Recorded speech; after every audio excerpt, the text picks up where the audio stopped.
Hey there. Welcome back to my YouTube channel. I'm John Hartness, the founder and publisher of Falstaff Books.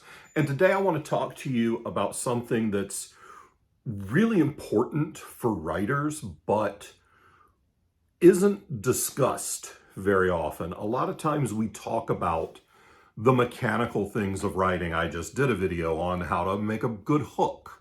I've done videos on copulas and avoiding them, and all of the nuts and bolts of things that people frequently screw up that keep them from getting published.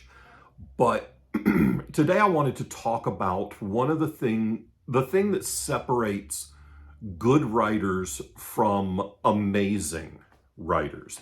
One of the things that really separates people who are good at this from holy crap, I have to read every single thing this person ever writes. And that thing, and this is going to be frustrating for you as writers. This is frustrating for me as a writer, as an editor, as a publisher. As it's a very difficult thing to define, but it is to me, as a reader, as a publisher, as an acquiring editor, it is the most important thing that you can have. That thing is voice. Narrative voice. That way that you write, that only you can write. And not every book will have the same narrative voice, but there will be things about the way that you construct a story that no one else can write the book that way. It's the reason ChatGPT will never be worth a flying rat's ass at creating real fiction that moves real people, because computers can't have a voice. You create your voice, you build your voice by taking bits and pieces from everything you've ever read, from every piece of media you've ever consumed, and it kind of jumbles up inside you with every experience you've ever had, and it infects and influences everything you write. If you're a music lover, the best way I can explain it is it's how you know it's an Eric Clapton guitar solo or Sam Bush on the mandolin or Bonnie Raitt on slide guitar without ever knowing who wrote the song, without hearing a vocal, without reading the liner notes. You recognize how these masters play. It's because there's a voice to their work that is uniquely theirs. Jim Butcher has a very distinctive narrative voice in the Dresden Files, and it is inspired by Joss Whedon's dialogue in Buffy. Jim owns that. I have told the story before on this channel that first time I met Jim, we were on a panel together, and we were doing the introductions. You go down the line, and hi, I'm blah, blah, blah, I do blah, blah, blah. Well, I said, hi, I'm John Hartness. I rip off Jim Butcher for a living. Jim was sitting next to me, and I got a chuckle. And then Jim didn't miss a beat, and he said, hi, I'm Jim Butcher. I rip off Joss Whedon for a living. And the room erupted because, well, Jim was the guest of honor and is a much bigger deal than me. But we all take pieces of everything we consume to make our voice. It's very important that you as a writer understand that your voice should be immutable. The thing that makes a book yours is voice. You can absolutely polish the voice straight out of your book. You can go through and correct every grammatical error. You can make every word go in the exact right place. You can make the characters do the perfect thing at the perfect time and write the soul right out of the book, because there's no piece of you in it. But if you leave some of those things, if you leave little pieces of yourself in there, tonal things that are uniquely yours. I've had people tell me that when they read one of my books, they hear it as though I'm speaking to them. And a lot of that is because I write like I talk.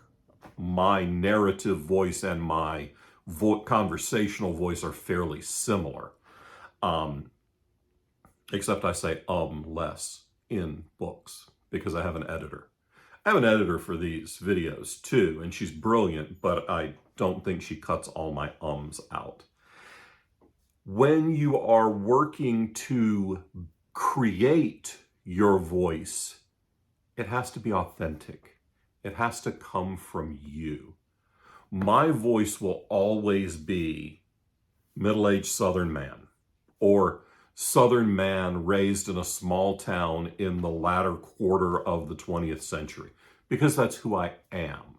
I grew up in a very small town in South Carolina. Actually, I grew up in rural, unincorporated area of South Carolina outside of a very small town, outside of a small town, outside of a small city. You gotta go somewhere to get to the big city.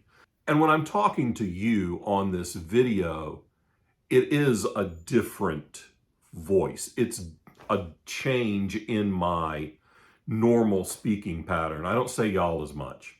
I don't speak with as much of an accent because I am trying to reach the widest audience, and because, for right or wrong, we have a stereotype of Southerners in our society that we're all giant, idiotic rednecks. That's not always wrong, just for the record. A lot of the time we are giant, idiotic rednecks. But when I'm saying shit that I want y'all to take seriously, I kind of have to clean it up a little bit. People talk about write the book only you can write. And that's what they mean. Write a story in a way that only you can tell the story. Because no one else has your complete shared life experiences and your feelings. So you have to tell that story. Your voice comes from two things: reading a lot and writing a lot. I wrote, when I was in high school, I wrote a column for our school paper that was under a pseudonym. And I wrote it for 2 years, and in the last issue of my senior year, I unmasked as myself and told everybody that I was this person. And my English teacher said, "Do you really think there are people who didn't know it was you?" And I said, "What do you mean? I had people all the time asking me who this columnist was." And she said, "Oh, I knew right away." And I was heartbroken. I was crushed. I thought I had been so stinking clever hiding my identity. And she said, "You write like you." Oh. And that was the first time I was introduced to the concept of narrative voice, that people write like themselves. And that has stuck with me, and it does me pretty well because I do manage to make a living as a writer, so somebody likes me writing like myself. But you must find the things that are distinctively you. If it's regional, fine. Write regional books. If it's cultural, write cultural books. Gabino Iglesias is one of the primo horror writers working today. Gabino is Latino, if you didn't guess that from the name Gabino Iglesias. Gabino is Latino, and a lot of his characters are bilingual, and you can tell a Gabino Iglesias book without looking at the title, because Gabino has a distinctive narrative voice. Grady Hendrix. I've said before on this channel that Grady's books are as Southern as white gravy on a biscuit. Grady has a very distinctive narrative voice. Chuck Wendig has a very distinctive voice. Richard Kadrey, again, very distinctive voice. A lot of the best writers that we know they write in a way that only they can write. Sherilyn Kenyon and Laurel K. Hamilton are the same way. Mercedes Lackey. No one writes Valdemar like Mercedes Lackey, not just because she created Valdemar, but because Misty has a very distinctive tone to her books. One of the signs of real craft is being able to shift a narrative voice. And one of the current masters of this is T. Kingfisher / Ursula Vernon. Because her Ursula Vernon books read very differently from her T. Kingfisher books. And her T. Kingfisher fantasy books read very differently from her T. Kingfisher horror books. She can pivot her narrative voice in very clear ways, but they're all still uniquely her. A Seanan McGuire book by anyone else would read like a Seanan McGuire book. It's why I honestly felt like a moron when I finally learned that Mira Grant is Seanan McGuire, because I was like, oh, yeah, of course they're the same person, because I've read a stack of books she's written under both names. So like, oh yeah, duh. And a lot of times when writers use pseudonyms, it's because they're hopping genres. Seanan McGuire is a best-selling urban fantasy and fantasy author, and Mira Grant is her more horror-centric pseudonym. But it's still the same person, and it's still the same voice. So how do you develop your voice? One, overwhelming, spectacular levels of arrogance. Write a bunch of stuff and don't listen to what anybody has to say about the way you put a sentence together. They may be right. You might suck. Let me let you in on a little secret. When you start out, you almost certainly suck. It's okay. You're still figuring out, you're still finding your voice.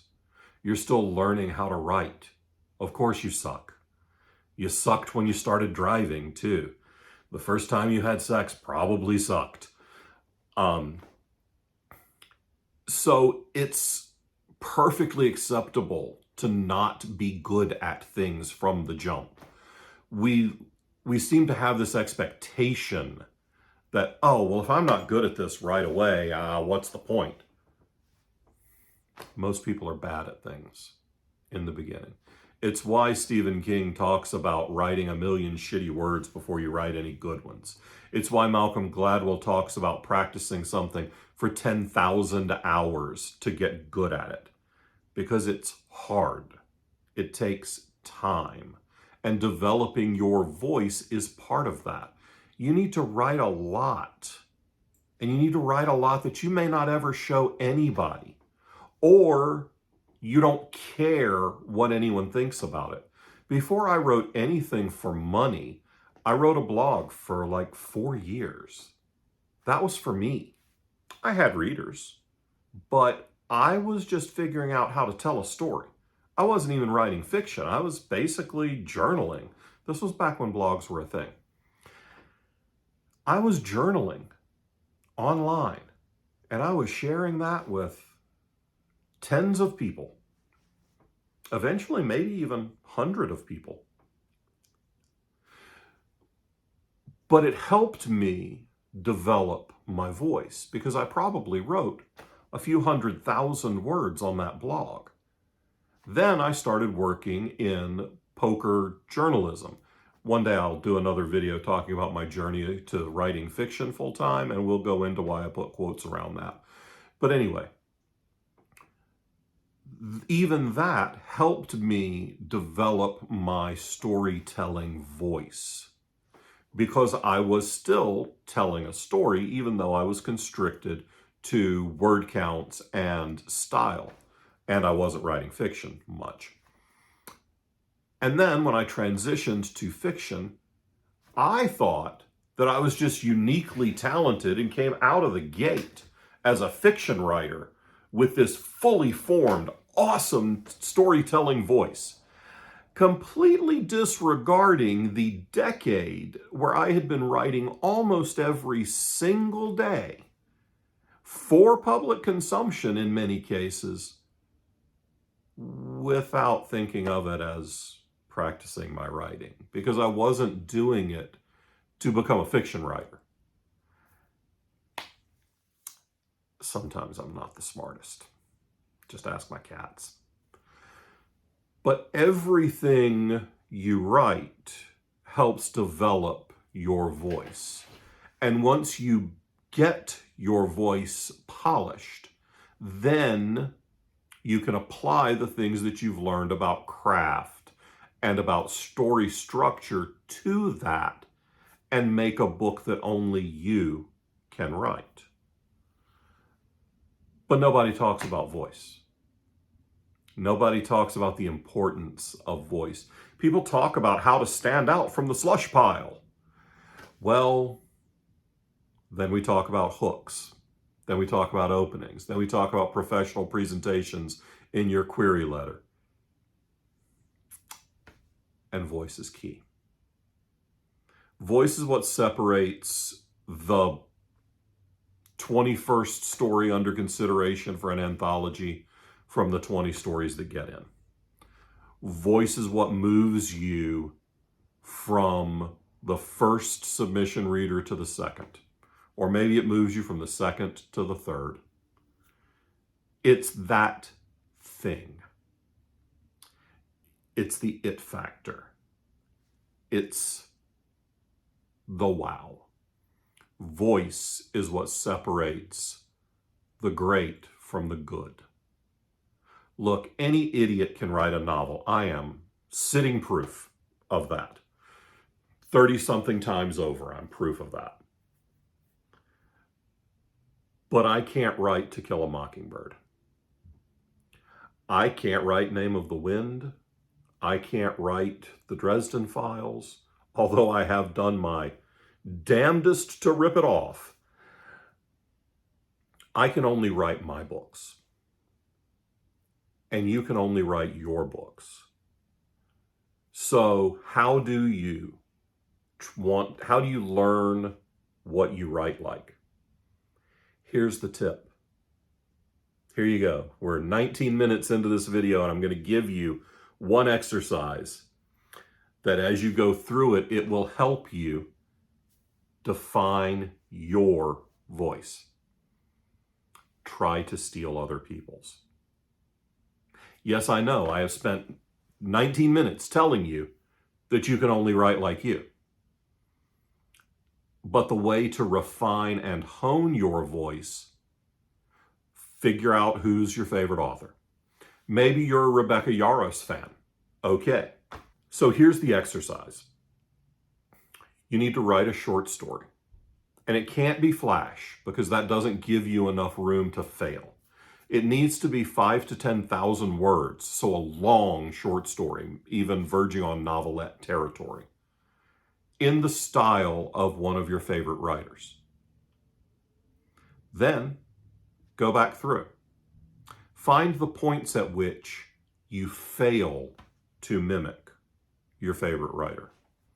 The points at which I'm trying to write like Butcher and fail, that's my voice. The times that you can only write like you, when you get deep into the heart, into the guts of the story, and everything else around you goes away, and all you're doing is putting it out onto the page. You're just bleeding onto the paper. That's your voice. And then do it again. Then switch over to another one of your favorite writers. For me, it would be Stephen King. A huge influence on me, a writer I very much enjoy his work. I try to write 5,000 words like Stephen King. Well, the 1,000 words that I write that's nothing like King, that's me. The 1,000 words in the other story that's nothing like Butcher, that's me. The 1,000 words in the next story that's nothing like Mercedes Lackey, that's my voice. The part that you cannot suppress.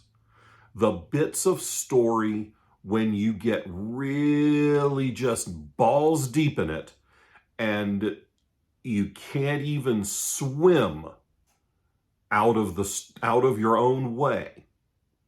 That's your voice. Then take it apart. Figure out what it is that makes it yours.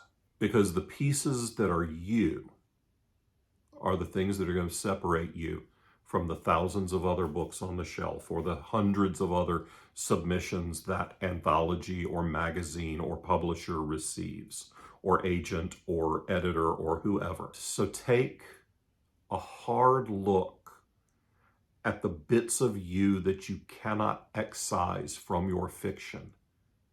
And that is where you find your voice. And your voice is what makes the story yours. And if it's a story only you can tell, it may be the story that you can sell. So that's voice in a nutshell.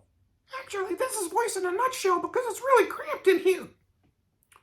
Yeah, I know I've used that joke on another video. Shut up. I'm old. I forgot I'd used it before. So as you're going through, as you're working on developing your voice, take a minute and subscribe and like and leave a comment and ring the bell to get notified. And you can head on over to our Shopify and you can pick up any of these books that are on the shelf behind me and help me feed my cats. All right? Thanks. I'll see you soon.